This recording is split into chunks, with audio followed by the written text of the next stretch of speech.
You have something huge coming up, which is a documentary about P. Diddy, Puff Daddy, P. Diddy. Yeah. Did he do it, right? Yeah. I know he did it. You've been heavy on social media talking about it. He did it. And I'm the only one who's been vocal about this law. The story. Tell him the story.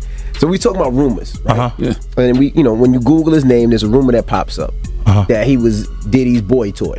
Oh shit. Right? What's up, King Son? Man, you doing it, man. You deserve it, Daddy. You putting in that work. Proud of you. I love you. Yeah. I mean, you already knew the type of before you got here. Don't play.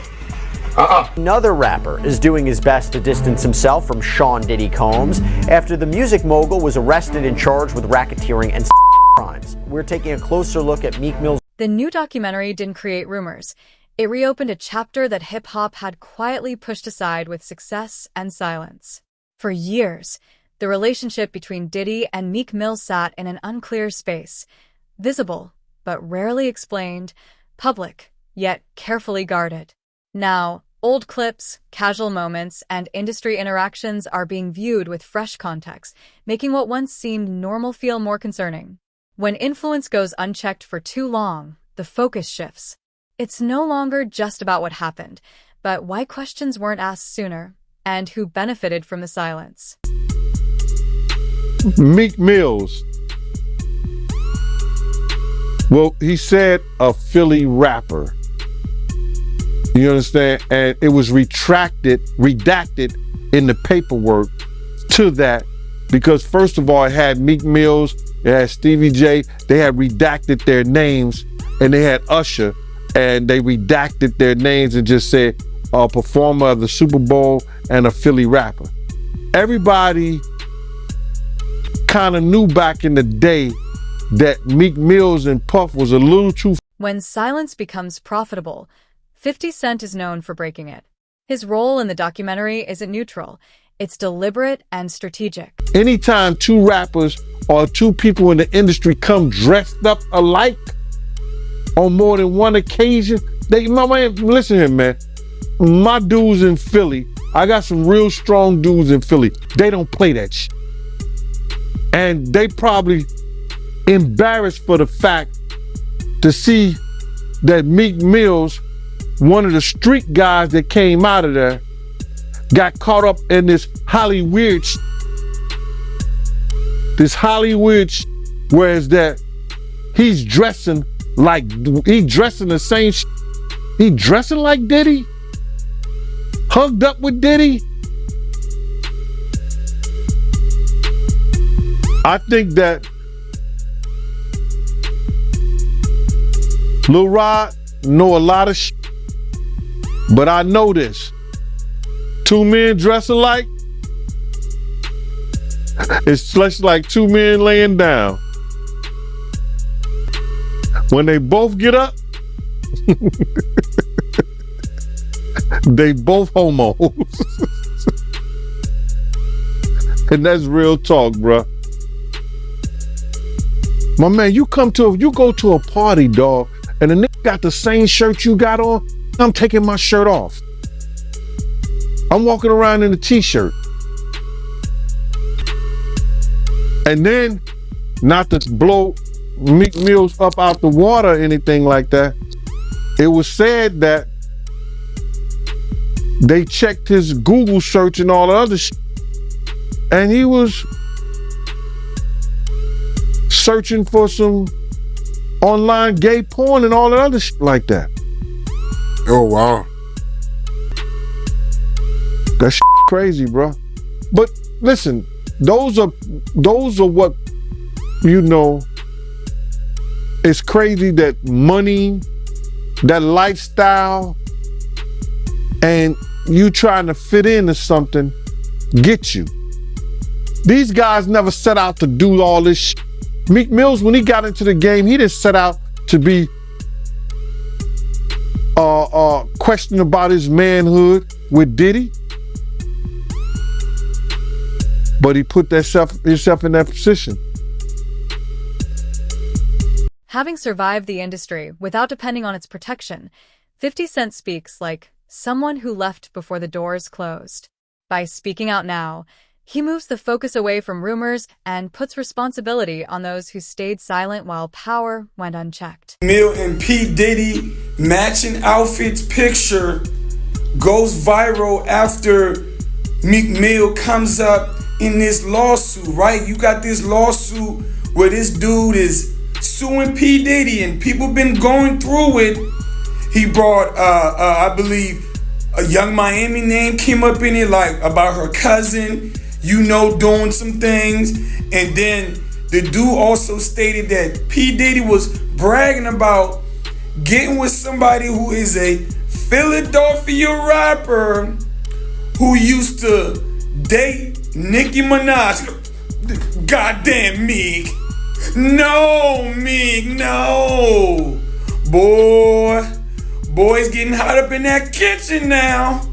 It's getting hot up in that kitchen. So now all of a sudden, this pic done came out. They got the matching shirt on and all that. Boy, ain't looking good out here. Ain't looking good out here for Diddy and them. Ain't looking good. And this is just the beginning. You let them tell it. It's just the beginning. To turn around and just tear his whole life down, but it's all because of his mentors and the people that trained him and taught him the music business. It's all about the people who trained and taught him the music business, because Puff wasn't he wasn't born a monster. You know what I'm saying? He was made into a monster, brother. Do you understand what I'm saying?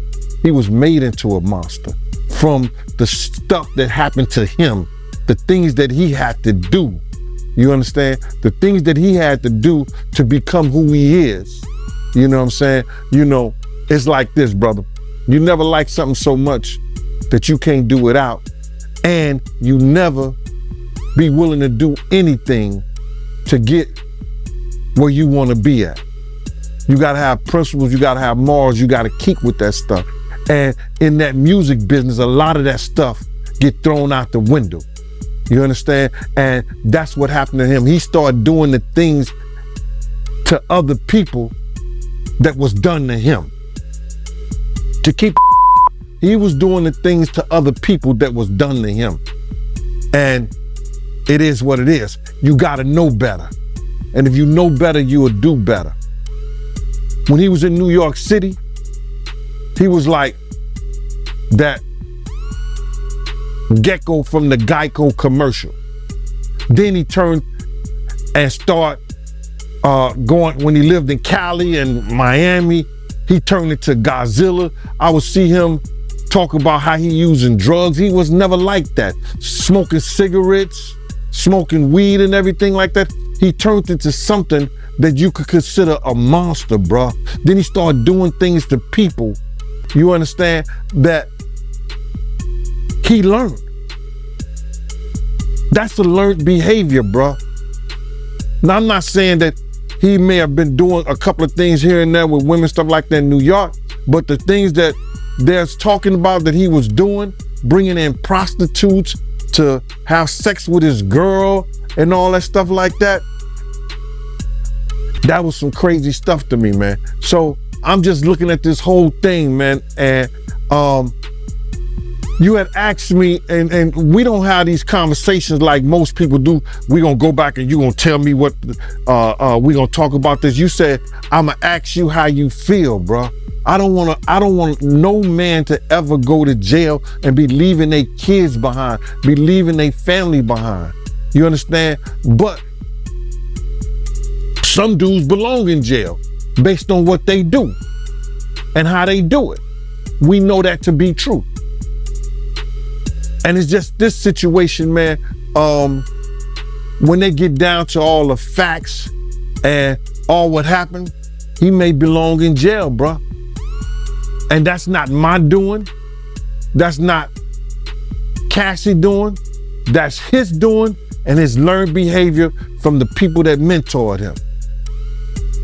You gotta realize, man, he learned from Andre Harrell. He learned from Russell Simmons. He learned from Clyde Davis. You understand? When those people are telling you that they were heavy into the Meek Mill is placed at the center of the story, not as someone accused, but as someone shaped by pressure. His career has always involved power, control, and survival, from the streets to the courts to the music industry. The documentary suggests that being close to influence did not protect him. Instead, it came with unspoken expectations. In hip-hop, loyalty often means staying silent long after the spotlight is gone. That sounds strange. Because you as a man, if you know you ain't do nothing and you ain't got no problem with nothing and you sure with yourself, you don't give a what nobody else say. Why you gotta hire somebody that you wanna make sure or prove to somebody else that you and Diddy didn't have a relationship when you know within yourself you didn't have a relationship with him? Tell him, give me that 100,000. I'll tell everybody, Meek Mills ain't do shit with Diddy. And make sure everybody know that. Don't make no sense as a man. They talked about Jesus Christ. What are you worrying about what they say about him? Do you think maybe he just wants to know what the feds know about him? The feds gonna let them know anyway. When Diddy gets discovery, if he lets this go to the point whereas that whatever the feds is charging him with, they have to give discovery. Now, they don't have to give and show everybody what's on those tapes. You understand what I'm saying? And those tapes could be locked up and sealed away for a very long time. But whatever they charge with, they're going to give the defense team the discovery. And if it's seen that somebody is there doing something that appears to be illegal, and he's a part of that, it'll be in the discovery. From what I understand, the feds are real tricky. It's not like the state where they let you know everything ahead of time. Like, a lot of this stuff you might not even know up until right before the trial starts. They can't produce it still, bro. If in fact he's being charged with something, that's where you have your good lawyers tell the judge, nah, Your Honor, we didn't get that. You can't bring that in court like that. That's what you have good lawyers for. One of the things that I think was, you know, I kind of just didn't understand it, but they're saying that Diddy is facing asset forfeiture. The government wants to seize the properties tied to racketeering, trafficking, and prostitution charges. That's a good way of saying that what a black man has earned all these years for doing music, we want to take it away because he didn't get this from doing music, which is a lie. He got those things for doing music, selling alcohol, doing whatever he was doing. So now they want to put a crime on it and try to seize his property and seize his things that he has earned, which has nothing to do with what they trying to charge him with. Yeah, it's literally nothing to do with what he's being charged with, which is what I thought was kind of crazy. Diddy's public image has been carefully shaped over many years. But power does not always show itself openly. Instead of making direct accusations, the documentary looks at repeated patterns, behavior, and how control is used behind the scenes. His calm presence during moments of controversy feels less like innocence and more like experience, raising the question of whether trouble simply followed him or was quietly influenced by him. I think I told you about that. One time, him and somebody, him, Sarah, and this young girl flew from Atlanta, and they, and flying from Atlanta, we had this artist with us, right? And we were staying in the presidential suite at the hotel. And this particular artist and Puff, they told me, don't let nobody come in the room. So I said, all right, cool. So I propped my chair by the room door while they went in. So this artist's cousin knocked on the door. So I went to him and I let him in because I knew him, I see his face and everything. I seen his face several times before. He said, yo, I gotta speak to my cousin. And I said to him, I said, well, they busy right now, man, and they told me don't let nobody come in the room. He said, yo, I'm going in the room to get my cousin out. And I said, bruh, you ain't going in the room to get your cousin out. They told me nobody could go in the room. So he said, I don't care who you are, what you doing like that. I'm going to get my cousin. He went to go and try to open the room. I grabbed his ass, joked him up, and slammed him on the piano. And the next thing you know, Puff and this artist run out the room naked. And so then I said, I see the artist trying to grab a towel. Puff didn't give a shit. And the artist like, yo, what's wrong? What's going on? What's going on? He like, yo, G, that's my cousin. And I was like, yo, my man, he was trying to get in the room and y'all told me don't let nobody else come in, let nobody come in this room. Jesus Christ gonna have to come take the Puff. No, Jesus gonna have to take the air out my body if anybody coming in that room. And Puff just looked at the artist and the artist said, you ain't wanna come up in there? It was a lot of on. That was it. And I ain't telling you the artist's name. Oh man. So you ain't gonna tell the artist name, yo? You ain't wanna come up in there? Cause it was a lot of freaking shit going on. Was it a rapper or a singer? It was a rapper. A rapper that probably do a little singing too. And that's all I'm gonna say. The leaked audio didn't start the story, it confirmed it. The tone exposed what public statements and denials never showed: control, aggression, and authority behind closed doors. Once those private words became public, perceptions changed fast. Whispers turned into serious questions, and power lost its cover. When hidden language is exposed, reputations have to stand on their own. Him getting backlash, people feeling like, he being fake because, he had a relationship with Diddy. Like, how you feel about that? My man, I can't judge Meek Mill as a man. I don't know Meek Mill as a person. You understand? And if he wants to say no Diddy, no homo, no this, no that, that's his choice. I know a lot of Phillies dudes and they strong out there, and some of my people are cool with Meek Mill. You understand? People. Some of my people are cool with Meek Mill's people. Meek Mills was a young guy, and Diddy was an influencer, and he may have influenced a lot of things that Meek Mills got caught up in the game in. Brother, I don't know Meek Mills as a man. You understand? I know some of his people through my people who knows his people. If Meek Mills want to say no Diddy, if Meek Mills want to say no homo, I don't have a problem with Meek Mill doing that.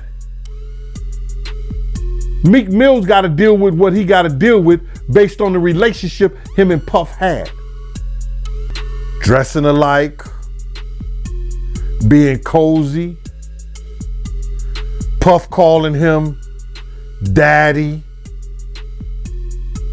saying little innuendos to him. People are looking at that and saying Meek Mill is wrong for saying no Diddy. But you can't tell a man how to spend his money and how to make love to his wife or his Diddy. So, I don't know. I don't know, Mike. I just don't know. Nah, I feel you, man. I get it, man. I see where you're coming from. But I gotta ask you about this party, right, that Diddy threw for Meek Mill. You heard about how the owner, she came out saying that she found used condoms, lubricant, razor blades, powder, blood on the bed sheets. You heard about this? No, what happened was is that Diddy had rented a mansion out for Meek Mill's birthday party, and he had rented it for like $25,000. I remember we rented one of Cher's mansion out. You know what I'm saying? And that's the day he had fired his cook, but that's a whole nother story. You know what I'm saying? It was me, Wolf, Mace, Ock. Was Ock staying there? No, just me, Wolf, Mace, Puff, and there was one other person staying in the mansion. But anyway, long story short is that they came recently. This happened a long time ago, but they recently just made a statement that they found loads of cocaine. I wonder what they did with the cocaine, because they didn't turn it over to the police. They said they found loads of cocaine, razor blades. They said that the sheets were bloody, nasty. They found a whole lot of used condoms. And it was a Diddy party, giving in Meek Mill's honor for his birthday. I was like, yo, wow. They said it was disgusting the way that they left the place. So I know they got hit with another bill on top of that $25,000 and the different deposits they had to put down for cleanup and all this other stuff. It was crazy. It was one of the property managers, they had rented out a mansion. I heard about that whole story. Industry veterans didn't react with surprise, but with recognition. For many, it sounded familiar, stories that had been whispered for years, but brushed off as rumors. Insiders spoke of patterns that were always there, just never written down. A strong reputation can delay the truth, but it can't erase it. In the end, every unchecked legacy comes back to be faced. That's hard to think. But then if you got the A-listers, you know, you got to realize he ran with that that Rat Pack. And I don't want to even say their names, because they said I got their names wrong last time. What's his name? Kushner? What's the other guy? Leonardo? Yeah, his name. Man, I don't keep up with these cats. But I heard that that's not only the tape that's being shot. There's some other tapes out there, other people too with him. And him doing some things with some other people. So there's quite a few tapes that might be out there, what they're hearing. And I don't want to see the tapes, but I want to know if they really true. Because if they got if they got some tapes out there and it's with some underage, whether it's celebrities or not, it's gonna be crazy, bro. It's gonna be real crazy. And they're gonna have to bring that to forefront, because the prosecutor's gonna want those tapes. And they're gonna do whatever they have to do legally to get those tapes. No ifs, ands, and buts about it. So we just better hope for his sake, that's just a bunch of bull crap. But then there's lawyers out there saying, yeah, the tape does exist. Lawyers got on television to say the tapes exist. I don't really know or trust that, because they was trying to say he had a tape with one of the bodyguards and this lady that came out. So we don't know what to think until we actually see that, and we get that version. You remember we had that bootleg version of R. Kelly tape? Yeah, I remember that. They don't even bootleg. Yo, they don't even bootleg no more, man. So it's gonna be hard to figure it out if it does exist. Do you believe the guy in the tape is white? If he's bigger than Diddy, and he's not none of the names that I said, probably so. But then they say he was young too. Yeah, they say he was young. Let me get his name right. I hope it ain't the Bieber. I hope it's not the Bieber. That's a good one. It might be him. But if they saying that the guy is young and he's an A-lister, I can't think of that many black people, man. Right. Not at all. And somebody that more powerful, more of a celebrity than Diddy. You understand what I'm saying? If they were saying somebody that was more celebrity than Diddy, he was an A-lister, he was younger. You know what I'm saying? And if he's not black, it would have to be the Bieber. That's his name, Bieber? This story goes beyond individual artists and points to the industry itself. Behind every star is a network of managers, money, lawyers, and gatekeepers quietly controlling outcomes. The documentary suggests that protection in hip-hop isn't about loyalty, but usefulness. When things fall apart, individuals take the blame, while the system that allowed it often stays untouched. You just don't just turn it in a matter of years the way he was doing people, man. You understand? Check this out, bro. He led Biggs to his death. He caused a rift between Wolf and BMF that led to Wolf death. Cussed Wolf mother out. Lied about owing him $300,000. Cause you had asked me how I feel, and I'm gonna get into how I feel. Took a good friend of ours who raised money when he had the City College tragedy. A good friend of ours did things to make him popular in Harlem. Let him hang with us, be part of our crew the whole 9 yards. Disrespected him and wouldn't help him. This is how I feel about him being locked up and going to jail. Some people, their karma is so strong for what they do and what they did. The stuff that he did to Craig Mack. You understand what I'm saying? The stuff that he did to Black Rob and all those people in the spiritual world right now. His karma was about to catch up. It was bound to catch up with him. You understand what I'm saying? His karma was bound to catch up with him, brother. So all these things that's going on right now, the learned behavior, what he got from these people who was not living spiritually correct with their behaviors and the things that they've done. He go and transfer and do that to people with the fact of all these people that he's hurt, that always helped him and been on his side and been there for him. What's happening to him now is one of the greatest tragedies that we're gonna ever read about, bruh.